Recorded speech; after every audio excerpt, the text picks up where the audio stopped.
하나님 말씀 보시겠습니다. 하나님 말씀은 시편 27편 1절부터 4절에 있는 말씀입니다. 구약성경 819페이지에 있는 시편 27편 1절부터 4절에 있는 말씀 교도하도록 하겠습니다. 1절 먼저 읽어드리죠. 여호와는 나의 빛이요 나의 구원이시니 내가 누구를 두려워하리요? 여호와는 내 생명의 능력이시니 내가 누구를 무서워하리요? 악인들이 내 성을 거두려고 내게 왔으나 나의 대적들을 군대가 나를 대적하여 진칠지라도 내 마음이 두렵지 아니하며 전쟁이 일어나 나를 치려 할지라도 나는 여전히 태연하리로다. 내가 여호와께 바라는 한 가지 일 그것을 구하니 곧 내가 내 평생에 여호와의 주의 성에서 여호와의 아름다움을 바라보며 그의 성전에서 사모하는 그것이라. 아멘. 사람마다 두려워하는 것이 있습니다. 사람마다 무서워하는 것이 있습니다. 어떤 사람은 어릴 때 물놀이 갔다가 죽을 뻔해가지고 물 자체를 얼마나 두려워하는지 몰라요. 미국에 가면은 수영장이 집에 있잖아요. 집에 있는 수영장 근처도 안 가요. 그런 사람이 있더라고요. 어떤 사람은 어릴 때 개에게 물린 그런 경험이 있어가지고 개만 보면은 즐겁을 합니다. 요즘은 뭐 반려견으로 많이들 키우는데도 불구하고 그 사람은 절대로 개를 키우지 않아요. 어떤 사람은 초등학교 때, 중고등학교 때 왕따를 당해가지고 사람을 무서워해요. 그래서 자기 방에 들어가가지고 밖에 나오질 않습니다.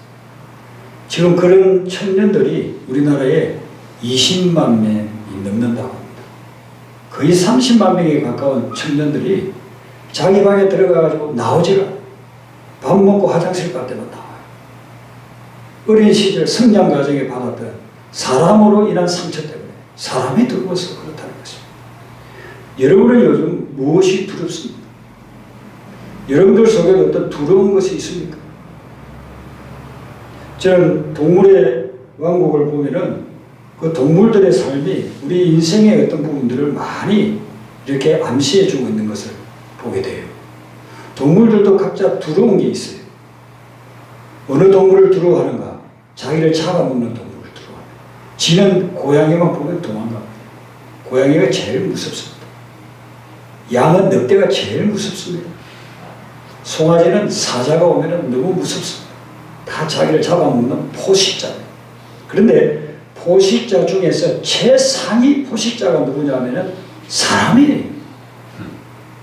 늑대들 지금 다 씨를 말려놨습니다. 그래서 멸종위기에 있다고 합니다. 전 세계 늑대들이 멸종위기. 사람들이 다 죽였어요. 사자, 동물에 있는 사자들 외에 지금 야생으로 있는 사자들은요, 그 이전에 있던 숫자의 몇십 분지 1, 몇백 분지 1로 줄어들었다고 합니다. 코끼리, 정글에서 코끼리를 당할 자가 누가 있겠어요? 아프리카 코끼리에 대한 다큐멘터리를 한번 보니까 그전에 그렇게 많은 아프리카 전역에 있던 코끼리들이 지금은 띄엄띄엄 군데군데만 있다는 겁니다. 몇백 분지 1로 지금 줄어들어서 코끼리도 멸종위기에 있다는 것이죠. 사람들이 모든 최상위 포식자들도 다 제거했습니다. 그러면 짐승들, 동물들 입장에서 보면 어떻겠어요? 아, 저 인간이라고 하는 작자들은 두려울 게 없겠다. 그렇게 보지 않겠습니까? 사자가 올 때 우리를 총을 가지고 쏘는 저 인간들은 아마 두려울 게 없을 거야. 근데 우리는 어떻습니까? 최상위 계층에 있음에도 불구하고 우리가 얼마나 두려움에 사로잡혀 있습니까?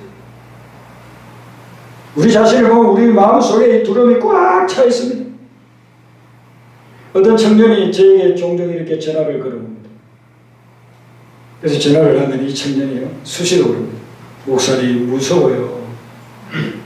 그래서 제가 무엇이 무섭냐 이러면 그냥 무서워요.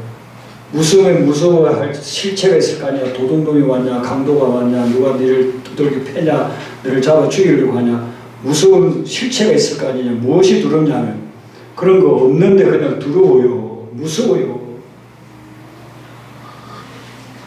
우리가 두려워하는 것은 어떤 실체가 있고 대상이 있을 수도 있고 대상에 어떤 막연한 두려움일 수도 있습니다. 아니면 실체가 있는데 내가 만들어낸 그런 두려움의 대상이 있을 수가 있습니다. 그래서 오늘 얼마나 많은 사람들이 두려움과 공포 속에서 살아가고 있는지 몰라요. 예수님을 믿는 사람들도 거기에서 자유롭지를 않아요. 교회를 다니고 우리가 성도로서의 삶을 살아가는데도 불구하고 그 두려움이 있습니다. 근데 이런 두려움과 무서움을 그냥 내버려 두면 우리 마음에 병이 생깁니다. 그리고 우리의 삶을 아주 망쳐놓습니다. 피아노를 잘 치는 청년이 있었는데 대학에서 전공을 해가지고 졸업 연주회 때 자기가 수백 번 쳐본 연습한 그 피아노 곡을 연주를 하다가 실수를 하고 말았어요. 연습할 때는 한 번도 실수 안 해요. 수백 번 쳤기 때문에 그 전날 연습할 때는 수십 번 연습을 하는데 한 번도 안 틀리고 다 했어요. 그런데 거기 자기 지도 교수가 앉아있고 시험관들이 앉아있고 방청석에 많은 사람들이 앉아있고 그냥 사람에 대한 공포심이 확 밀려오니까 그렇게 잘 치던 사람이 실수해버렸어요. 제가 대학교를 인도하던 전도사 시절에 있었던 실제로 있었던 일이에요.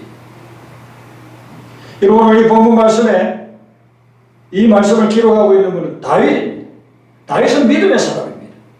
근데 이 믿음의 사람인 다윗에게도 두려워할 만한 요소들은 참 많이 있었어요. 우리에게도 두려워할 만한 요소들이 있듯이 믿음의 사람인 다윗에게도 무서워할 만한 두려워할 만한 그런 요소들이 참 많이 있었어요. 그게 2절 3절에 나오지 않습니까? 악인들, 대적들, 원수들, 군대, 전쟁 이런 것들 누구나 다 두려워할 수 있는 것들이죠. 다윗에게도 그랬습니다. 블레셋하고 전투해야 되는데 저 블레셋이 나를 죽이면 어떡하나. 미디안 군대하고 싸워야 되는데 저들이 우리를 몰락시키면 어떡하나. 심지어 자기가 섬기는 사울 왕이 자기를 죽이려고 자기가 다스리던 군대들을 이끌고 와가지고 자기를 포위할 때 얼마나 그 죽음의 공포 속에 사로잡혔겠습니까? 다윗을 해치려고 죽이려는 자들이 너무나도 많았습니다. 그러면 다윗은 아마 매일 우리 같은 경우는 매일 벌벌벌벌벌 떨면서 밖에 나가지도 못하고 항상 공포 속에서 그렇게 살았을지 몰라요. 근데 오늘 말씀을 보니까 다윗은 두렵지 않다고 그렇게 이야기하고 있어요. 1절에 보니까 내가 누구를 두려워하리요? 내가 누구를 무서워하리요? 3절에는 내 마음이 두렵지 아니하며 나는 여전히 태연하리로다. 그렇게 이야기하고 있습니다. 다윗은 우리하고 다른 사람입니까? 뭐 눈이 4개입니까? 키가 뭐 10m나 되는 사람입니까? 전혀 그러지 않잖아요. 우리하고 똑같은 사람인데 어떻게 그는 그런 많은 대적과 군대들이 있음에도 불구하고 자기는 두렵지 않다고 그렇게 이야기하느냐 이거죠. 두려워할 만한 이유가, 두려워할 만한 대상이 지천에 깔려있고 자기를 포위하고 있음에도 불구하고 다윗은 나는 두렵지 않습니다. 나는 무섭지 않습니다. 라고 선포하는 이유가 무엇이겠습니까? 1절 말씀에 보면 그 이유를 이야기하기를 여호와는 나의 빛이요 나의 구원이시기 때문에 내가 두렵지 않습니다. 아멘. 하나님이 내 인생의 빛이 되고 하나님이 나를 구원하시는 분이 되고 하나님이 나의 생명의 능력이 되신다고 한다면 이걸 믿는다면 나는 두렵지 않습니다. 라고 이야기합니다. 그러므로 여러분 우리가 어떤 것이 두렵냐 두렵지 아니냐는 것은 대상의 차이가 아니에요. 두려워할 만한 대상이 있느냐 없느냐. 토끼가 볼 때에 사자가 왔다. 늑대가 왔다. 고양이가 볼 때에 호랑이가 왔다. 그런 대상이 있느냐 없느냐의 차이가 아니고 두려움은 믿음의 차이인 것입니다. 믿음이 있으면 두렵지 않고 믿음이 없고 믿음이 상실되면 두려움이 밀물처럼 밀려오는 것입니다. 다윗이 지금 우리 인생살이 가는 데 있어서 아주 중요한 지혜를 우리에게 제공해 주고 있는 거예요. 우리가 두려워할 만한 대상들이 있죠. 살아가다 보면은 요즘처럼 코로나 바이러스 때문에 먹고 살 일이 얼마나 막막합니까? 애들 키워야 되고 먹고 살 일이 막막해요. 자영업자들은 코로나 바이러스 무슨 셧다운 한다 무슨 한 단계 올라간다 하면은요 손님들이 오지 않으니까 어떡하겠습니까? 이러다가 정말 굶어 죽는 일이 일어나지 않겠습니까? 그게 두렵잖아요. 근데 다윗도 우리와 똑같은 상황을 겪어왔는데 두렵지 않다. 그건 왜 그러냐면은 여호와 하나님이 캄캄한 인생길을 가는 나에게 빛이 되시기 때문이다 라고 이야기하고 있는 것입니다. 아프리카에는요 사자를 잡는 개가 있습니다. 여러분 사자하고 개하고 비교가 되겠습니까? 사자는 개의 몇 배나 덩치가 크고 사납습니다. 개하고 사자하고 붙으면 사자가 백전백승이죠. 그런데 이 개가 사자를 잡습니다. 사냥꾼이 사자 잡는 개를 4마리를 딱 풀면요 어떤 사자도 꼼짝 못하고 다 잡혀요. 어떻게 해서 이 개들이 그런 용기를 가지고 있느냐.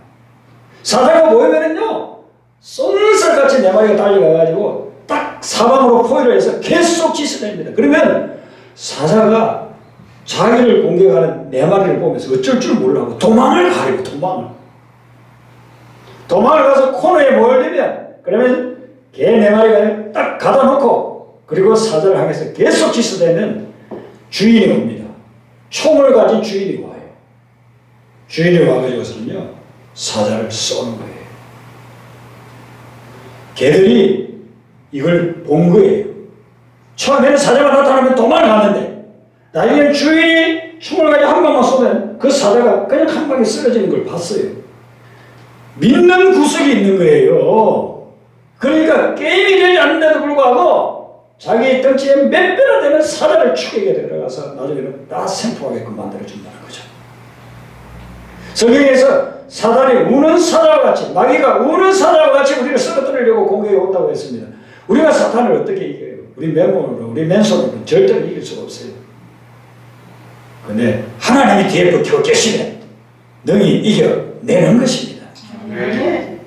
다윗은 하나님이 내 빛이 되고 내 구원이 되고 내 생명의 능력이시기 때문에 그분을 믿고 의지하면 어떤 두려움도 어떤 무서움도 다 물리친다 하는 그런 확신 가운데서 삶을 살아갔습니다. 그래서 다윗이 위대한 것입니다. 다윗이 능력이 많고 재능이 많고 학식이 많은 것이 위대한 것이 아니고 그가 누구보다도 하나님을 철저히 의지했기 때문에 하나님을 향한 굳건한 믿음을 가졌기 때문에 그가 위대한 인물인 것입니다. 자, 여러분 우리가 언제 두렵습니까? 밤이 되면 무섭습니다. 그래서 어떤 사람은 불을 끄지를 못합니다. 불 끄고 캄캄해지면 너무 무서웠어. 어떤 사람은 높이 올라가면요 고소공포증 내려오지를 못합니다. 제가 아는 어떤 목사님도 설악산 울산바위를 사모님하고 같이 올라갔어요.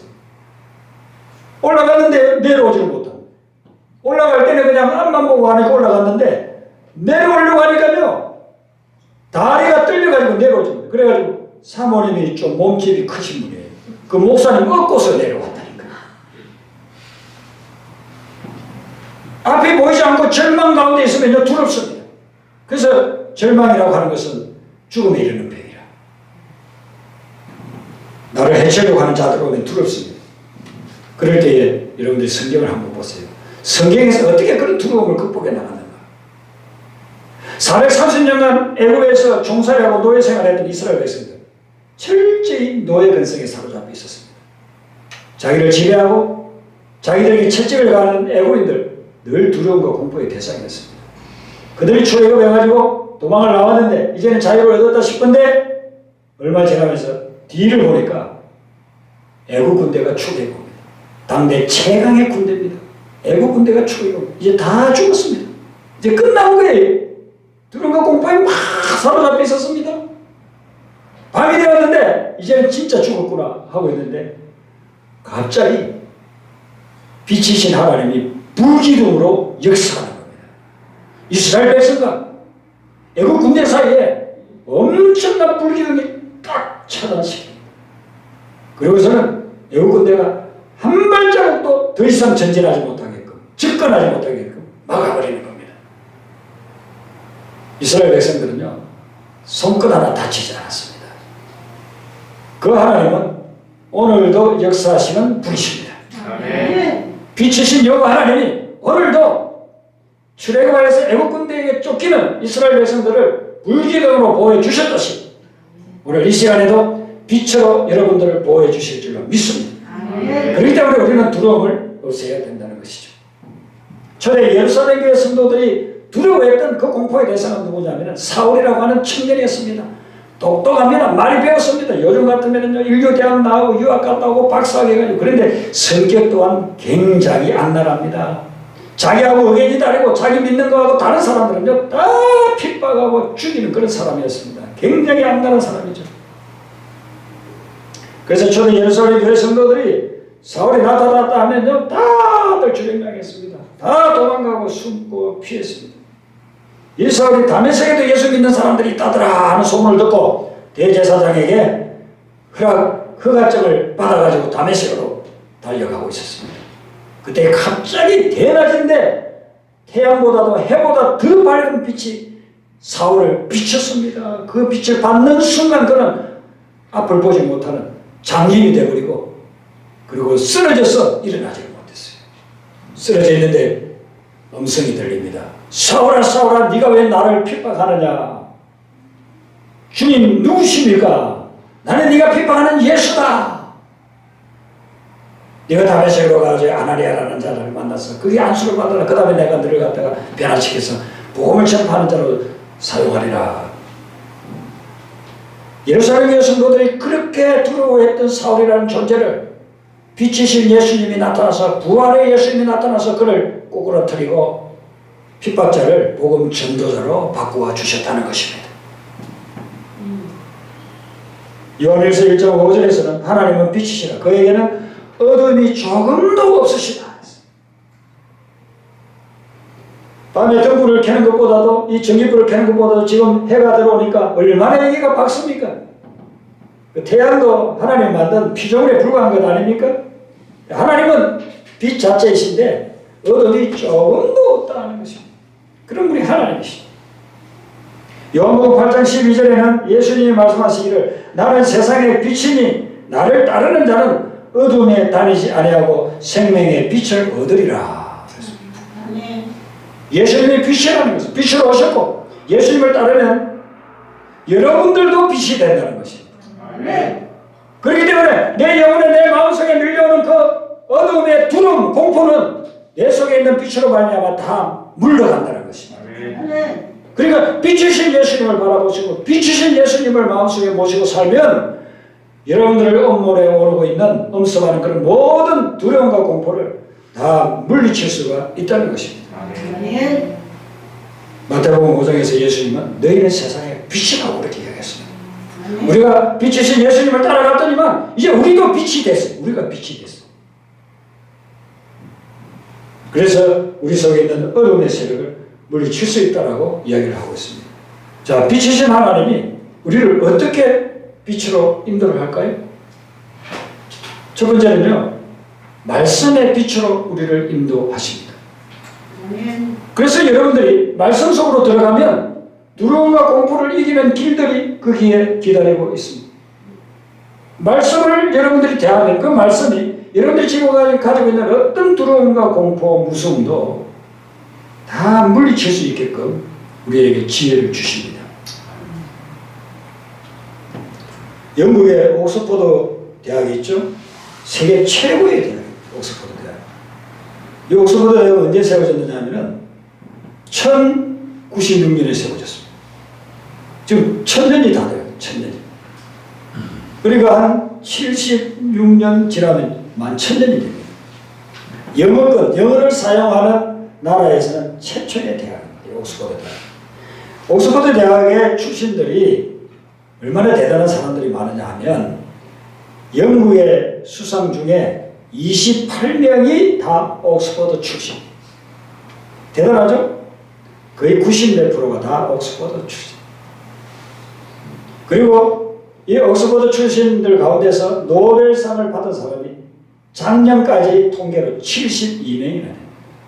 우리나라는 뭐 연구해가지고 노벨상 받은 사람 아무도 없죠. 문학 작품을 써가지고 노벨상 받은 사람 아무도 없죠. 그냥 노벨 평화상 그것만 받은 분이 한 분 있고 5천만 명이 살고 있는 지금 세계 10대 강대국에 속한다고 하는 이 대한민국에 노벨 평화상이 평화상 제외하고는 노벨상 받은 사람이 한 명도 없는데 한 대학에서 한 대학 출신이 72명이나 노벨상을 휩쓸어. 그런 대학이 옥스퍼드. 그 비결이 어디 있을까요? 우리나라에도 이런 대학 적어도 하나 정도는 생겨야 되지 않겠습니까? 그 비결이 어디 있느냐면은 옥스퍼드 대학의 표를 보면 나타났어요. 여러분이 인터넷에 들어가가지고 옥스퍼드 대학을 쳐가지고 거기 마크를 한번 보세요. 로고를 한번 보세요. 그 로고를 보면은 성경을 딱 반으로 펴놨어요. 그 로고에. 그리고 거기에 라틴어를 써놨는데 그 라틴어가 무슨 말씀이냐면 오늘 우리 본문 시편 27편 1절 말씀이에요. 1절 우리 같이 한번 읽어보겠습니다. 이게 지금 옥스퍼드 대학의 근교 이념이 근교 이념. 자, 같이 읽습니다. 시작. 여호와는 나의 빛이요 나의 구원이시니 내가 누구를 두려워하리요. 여호와는 내 생명의 능력이시니 내가 누구를 무서워하리요. 아멘. 여기서 앞부분 여호와는 나의 빛이시요 The Lord is my light라고 하는 그 구절이 옥스퍼드 대학의 근교 이념으로 표로서 1000년 동안 변함없이 지금 그렇게 기록이 되어져 있다는 것입니다. 그 대학 들어가는 학생들은 누구나 다 하나님 말씀 시편 27편 1절을 늘 가지고 다니는 거예요. 이 말씀을 기초로 해서 교수들이 학생들을 다 가르쳤습니다. 그랬더니 말은 그 출신 학생들 거기에서 공부한 학생들이 세계적인 지도자들이 한두 명도 아니고 수천 명이 지금까지 나온 것입니다.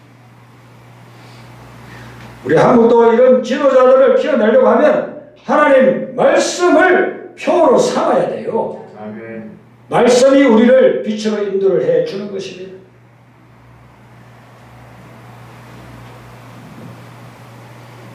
미국에는 유명한 대학이 또 하버드가 있지 않습니까? 하버드 모르는 사람 없잖아요.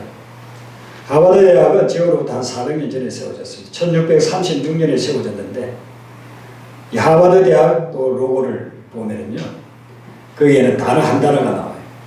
그런데 성경책을 세 군데나 이렇게 해놨어요. 로고 하나에 삼일체 하나님을 그리고 거기에 단어 하나를 세 군데 나눠서 이렇게 기록을 하고 있습니다. 그 단어가 뭐냐면 라틴어로 베리타스라고 되어 있는데 그건 진리라는 뜻입니다. 진리. 하버드 대학은 원래 요즘처럼 그렇게 일반 학문을 가르치려고 세운 학교가 아니고 목회자를 양성하기 위한 세미너리 신학교로 시작했어요. 그리고서는 뭐 교육학, 사회학, 경제학, 정치학, 외교학 이런 막 학과들이 생겨서 지금 뭐 몇만 명이 그래서 공부하고 있지 않습니까? 하버드 대학이 세계적인 대학이 된 이유는 다른 게 아니에요. 진리의 말씀 위에 그 학교가 세워졌기 때문인 것입니다. 오늘 우리도 마찬가지입니다. 우리 인생도 마지막에 아름다운 열매 맺는 인생이 되려고 하면 다른 데 있는 것이 아니고 하나님의 말씀의 빛을 따라갈 때 가능한 줄로 믿습니다. 아멘. 옆에 사람 이야기 듣지 말고 세상에 어떤 헛소문들 듣지 말고 요즘은 가짜 뉴스들이 얼마나 많습니까? 그 가짜 뉴스들 신경 쓰시지 말고 그 시간에 하나님 말씀의 빛을 따라가란 말이죠.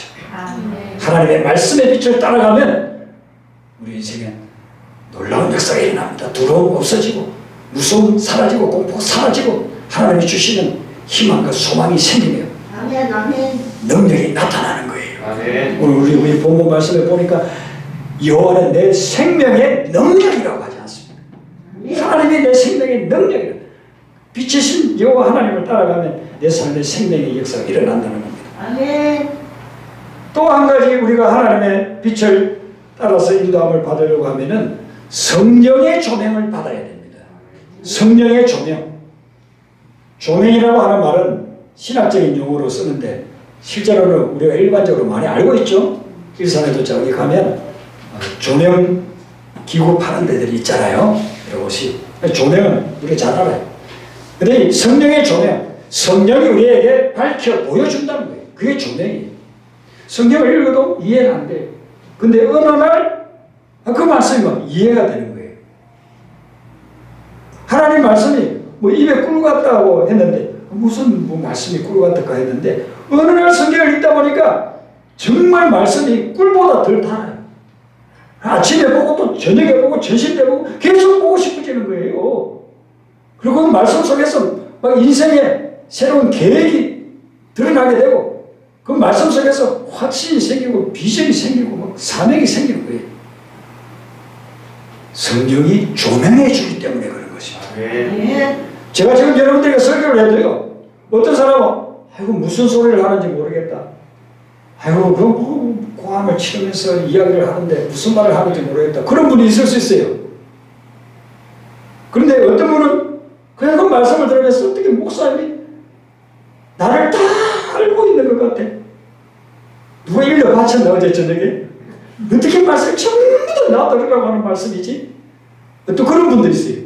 그것은 제가 무슨 능력이 있어서 여러분들의 사정을 알아서 그렇게 하는 것이 아니고 성령이 조명해 주기 때문에 그런 것입니다. 성령이 제가 전하는 말씀을 가지고 여러분들 마음속에 조명을 해주니까 그 말씀이 꿀처럼 내 말처럼 내 인생에 꼭 필요한 말씀처럼 그렇게 느껴지는 거예요. 코로나 바이러스로 인해서 안 좋은 점들이 참 많지만 좋은 점들이 더 많은 것 같아요. 아멘. 할 수 없이 이렇게 영상으로 하다 보니까 처음에는 그냥 우리 성도들끼리 그냥 라이브 톡으로 영상을 했어요. 녹화도 하지 않고. 그런데 어떤 분들은 그때 못 듣는데 좀 녹화를 해줬으면 하면서 녹화할 수 있는 기계가 없어가지고 제 핸드폰으로 지금 여기도 녹화 지금 하고 있습니다. 녹음을 지금 해가지고 보내줬더니만은 어떤 분들이 또 다른 분에게 다른 분에게 또 보내주세요 해서 또 보내드리고 그랬어요. 제 얼굴도 나타나지 않고 음성만 듣고 있는데도. 그런데 성령이 말씀을 조명해 주니까 중국에 있는 어떤 분은요, 제가 처음 보내드리면 목사님 속이 시원합니다. 다음 주가 기대됩니다. 그 다음 주에는 좀 몇 시간 늦게 제가 보내서 그랬더만 목사님 기다렸습니다. 그러면서 제 얼굴도 나오지 않는 말씀을 보고 있어요. 성령이 그분에게 조명을 해주는 거예요. 저는 아무 능력도 없어요. 저는 그냥 마른 막대기 같아요. 그런데 하나님이 말씀을 조명을 해주니까 그 말씀이 자기 삶에 와닿는 거예요. 밤에 차를 몰고 가는데 보이지 않아요. 그런데 헤드라이트를 쫙 켜면 앞에 그냥 수레기 앞이 쫙 보이잖아요. 우리 인생 캄캄하지만은 어떻게 살아야 되나 저는 막막하지만은 성령이 여러분들을 조명해 주면은요 확신이 생기는 것입니다. 아멘. 능히 살아갈 수 있다. 아멘. 염려할 필요가 없다 하는 것을 성령이 조명해 주는 것입니다. 아멘. 지금 여러분들이 어떤 상황에 있더라도 염려하지 마세요. 빛 대신 하나님 모시고 살아가면 성령께서 앞으로 여러분의 인생을 이끌어 주실 것입니다. 여호와는 나의 목자라고 했는데 내 적을 막아주시고 먹을 걸 공급해 주시고 내 삶을 안전한 곳으로 인도해 주시는 것입니다. 성령의 조명을 따라서 나아가면 하나님께서 우리에게 가장 귀하고 아름다운 삶으로 이끌어 주실 것입니다. 아멘. 그러면 이 빛 대신 주님께서 우리를 어디를 향해서 인도해 가실까? 하나님이 우리를 인도해 가시는 궁극적인 목적지는 어디냐면요, 영생의 자리입니다. 아멘. 천국으로 우리를 인도해 나가시는 것입니다. 주님이 이 땅에 오신 목적은 다른 게 아니에요. 내가 여기 온 것은 너에게 천국을 주러 온다. 회개하라, 천국이 가까웠다. 내가 너희들에게 영생을 주려 합니다.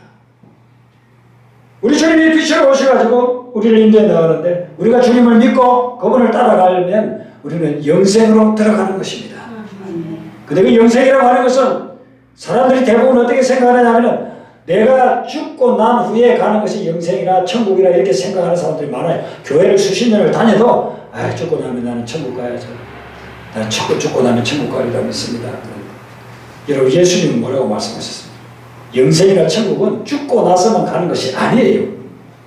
이 땅에서 현재 지금 여기에서 누리는 것이 영생입니다. 아멘. 천국입니다. 주님이 말씀하시기를 천국은 여기 있다 저기 있다 할 것이 아니고 너희 안에 있느니라.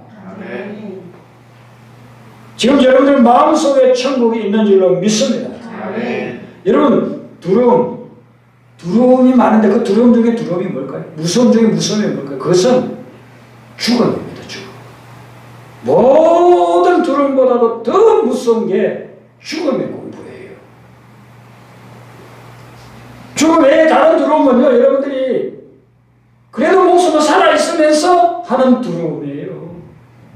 돈이 없어서, 건강을 잃어서, 관계가 안 좋아서, 직장 잃을까봐 하는 그 두려움은 다 아직 그래도 나는 목숨에 붙어 있는 거예요. 그리고 지금 누가 와서 나를 죽인다고 한다면요, 그 두려움은요, 비교가 안 되는 두려움이거든요. 근데 그 두려움마저도 우리가 예수님 믿고서 영생을 얻으면 그 죽음의 두려움도 사라지는 것입니다. 아멘. 내가 지금 죽는다고 한다면 영원한 세계, 더 이상 슬픔과 좌절과 낭만과 근심이 없는 그 영원한 세계 주님의 품으로 가는데 무엇이 두렵겠느냐 이거예요. 감사하면 감사하는 거예요. 그래서 순교자들이 순교를 당하는 겁니다. 죽고 나서 모든 것이 끝난다고 한다면 어떻게 순교당하겠어요? 너 예수 믿을래? 아니면 너 죽을래? 둘 중에 하나를 갖다가 택하라고 하는데 나 예수 믿겠습니다 하고서 순교당하는 사람들은요, 죽음의 공포도 영생을 통해서 다 극복했기 때문에 그런 고백이 나오는 거죠.